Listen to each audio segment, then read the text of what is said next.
महाराष्ट्र संकट पर सूत्रों के हवाले से एक बड़ी खबर आ रही है। बुधवार तक मुंबई पहुंच सकता है शिंदे गुट। हम भारतीय जनता पार्टी के साथ लगातार संपर्क में हैं। शिंदे गुट ने कहा आज सोमवार हो गया है, मंगल बुध मतलब कल का दिन और परसों ये शिंदे गुट के सभी लोग मुंबई पहुंच सकते हैं। और आशीष हमारे संवाददाता इस बारे में और ज्यादा जानकारी दे रहे हैं। आशीष, लगता नहीं है कि ये बात ऐलान करके की जाएगी, दिन बताकर, तारीख बताकर की जाएगी। कहीं ये कोई इसमें आप ट्रिक तो नहीं देख रहे हैं, या वाकई अब खम ठोक कर बुधवार को मुंबई जाने की तैयारी में है खेमा?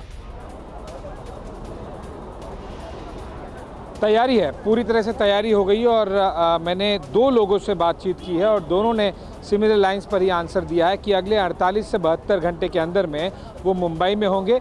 उन्हें उम्मीद है कि कल या परसों गवर्नर की तरफ से कोई सजेशन आ जाएगा फॉर्मल उन्हें फ्लोर टेस्ट के लिए, या फिर उनके जो फॉर्मल रिक्वायरमेंट है जो लगातार वो स्पीकर के ज़रिए कोशिश कर रहे थे अचीव करने के लिए, पिछले 3 दिनों से वो नहीं हो पाई है। तो वो एक्सपेक्ट कर रहे हैं कि गवर्नर कोश्यारी उन्हें बुलाएंगे। और एक और महत्वपूर्ण बात जो कि लगातार अंडर करंट रही है पिछले 4-5 दिनों से, वो सिक्योरिटी को लेकर थी। तो जब मैंने इन सूत्रों से बात की कि सिक्योरिटी को लेकर आपको किसी प्रकार का डर नहीं, उन्होंने कहा कि हम तैयारी कर रहे हैं यहाँ से निकलने की और 2 दिन के अंदर में हम मुंबई में होंगे।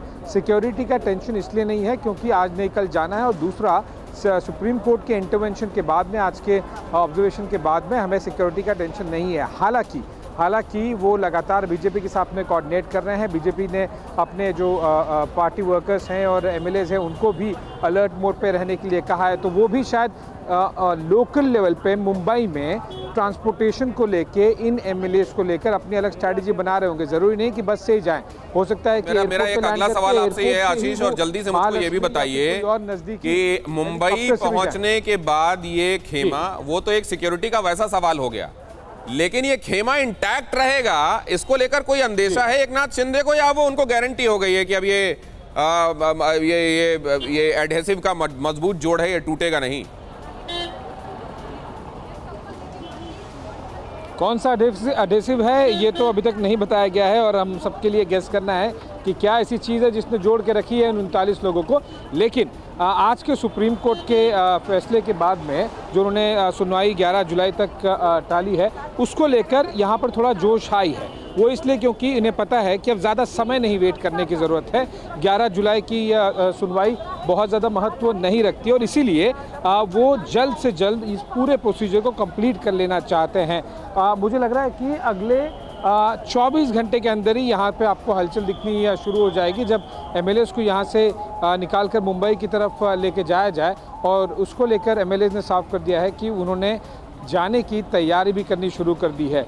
अगर लंबा खिंचा मामला दिनेश जी, तो ये जाहिर सी बात है कि फिर वो एडहेसिव रहेगा नहीं, बहुत मुश्किल है। लेकिन आज के सुप्रीम कोर्ट के ऑब्जर्वेशन के बाद में इनका जोश हाई है, और वो पता है उन्हें कि अब वो 2-3 दिन के अंदर में जल्द से जल्द पूरा का पूरा फॉर्मेलिटी और प्रोसीजर कंप्लीट कर लेंगे।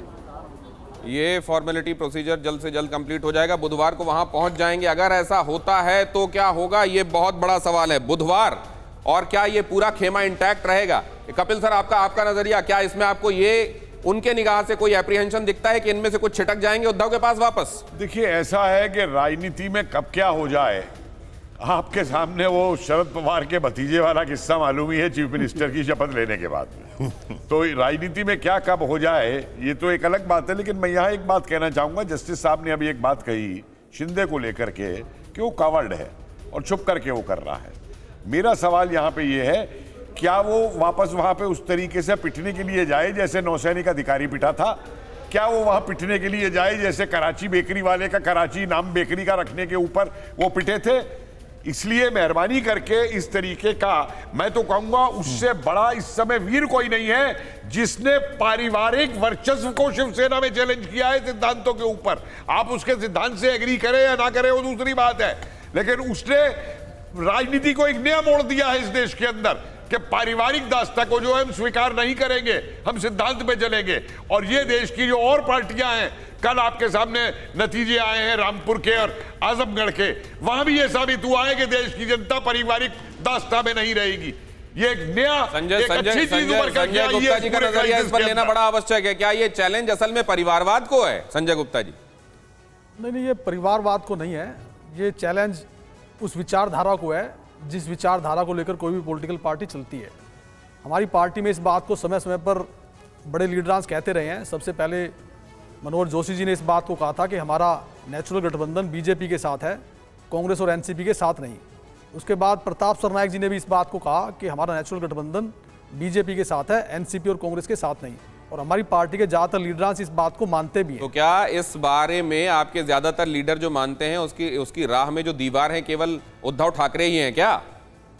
देखिए, जिस तरह से एकनाथ शिंदे जी ने जो अब ये बात जिस बात पर ये कर रहे हैं, ये बात तो सही है एकदम से, लेकिन मुझे लगता है कि इस मामले को सभी को मिलकर के सबसे पहले उद्धव जी के सामने बैठ करके इस बात को रखना चाहिए था। आपकी हिम्मत है उद्धव जी के सामने बोलने की? 30 सेकंड बिल्कुल मुझे जी, बताइए, संजीव उनियाल साहब। आप उद्धव जी के सामने खड़े होकर बोल सकते हैं? दो तीन मैं तो बातें। चैनलों पे बोल रहा हूँ कि इस नहीं, बात को चैनलों पे नहीं, मैं उनके सामने की बात सामने कर ही रहा बोल सकते हैं, बिल्कुल चैनल बोल पे सकते तो हैं। बहुत दुनिया बोलती है। सामने ही बोल सकते अरे हैं, एक अगर हमें मौका मिलता वहां तो। कितना बोल पाए होंगे, गुवाहाटी जाकर बोल रहे हैं जी। 2-3 बातें जो कि पहले शरद पवार के हाथ में रिमोट, क्योंकि उद्धव ठाकरे को, क्योंकि कभी भी बाल ठाकरे जी ने कोई नेतृत्व, कोई राज, कोई तो सिंहासन शरद कभी पवार के हाथ में रिमोट होगा रिमोट हमेशा और रहा। इतने उद्धव इतने ठाकरे को इतने बनाया। नेव हैं उद्धव ठाकरे की, उनको बात समझ में नहीं आ रही उद्धव होगी। ठाकरे को बनाया, उसी दिन से समझ आ रही थी बातें, पर ये लोग दिनेश शिवसैनिक जी, और हिंदुत्व के उद्धव जी ने अगर आसपास खुद की फैसले सारी लिए जड़ों होते, को खोद डाला। दिनेश उद्धव जी, ने खुद फैसले लिए हुई है। होते तो सही फैसले होते। 52 लोग जाकर एक साथ क्यों छिटक गए? अभी क्या भी। बात थी? वो तो बहुत बहादुर व्यक्ति है शिंदे जी, शिंदे से बहादुर आपने मेरे को मेरी लगता बात नहीं को बुरा नहीं कोई होने व्यक्ति दिया। होगा। चलिए ठीक आप है, बीच आपने में बहादुर घुस गए। कह दिया, कपिल जी ने भी कह दिया, लेकिन हाँ दिनेश जी, शरद पवार ने शकनी मामा का इस्तेमाल करके उद्धव ठाकरे को धतराष्ट्र बना दिया चलिए सिद्धांतों के ऊपर। आपको भी इस बात में नजर आता है क्या कोई दम? मैं इस बारे में यही कहूंगा कि क्या एनसीपी शिवसेना की जमीन खत्म करने में लगी हुई है और संजय राउत का इसमें इस्तेमाल किया जा रहा है? संजय गुप्ता जी, देखिए, इस सरकार को बनाने से सबसे ज्यादा फायदा एनसीपी को ही हुआ है और सबसे ज्यादा नुकसान अगर हो रहा है तो वो शिवसेना को ही हो रहा है। वो पहले भी हो रहा था और आगे भी होगा, क्योंकि विचारधारा के साथ अगर हम कांग्रेस के साथ गठबंधन करने के बाद हिंदुत्व का जितना मर्जी दावा ठोक ले, लोग नहीं मानते। बदले बदले मेरे सरकार नजर आते हैं। आज ये गुप्ता जी बहुत बढ़िया, बहुत बड़ी बात गुप्ता जी कही है। बहुत बढ़िया। संजय गुप्ता ने रिप्रेजेंट कर रहे हैं। संजय गुप्ता ने बहुत बड़ी बात कही represent कर है। रहे हैं। संजय गुप्ता ने यह भी कहा है कि जो नींव है पार्टी की वो हिली हुई है। उन्होंने ये भी कहा कि ज्यादातर जो हमारे पार्टी के नेता हैं वो नेचुरल अलाय के तौर पर भारतीय जनता पार्टी को ही देखते रहे हैं।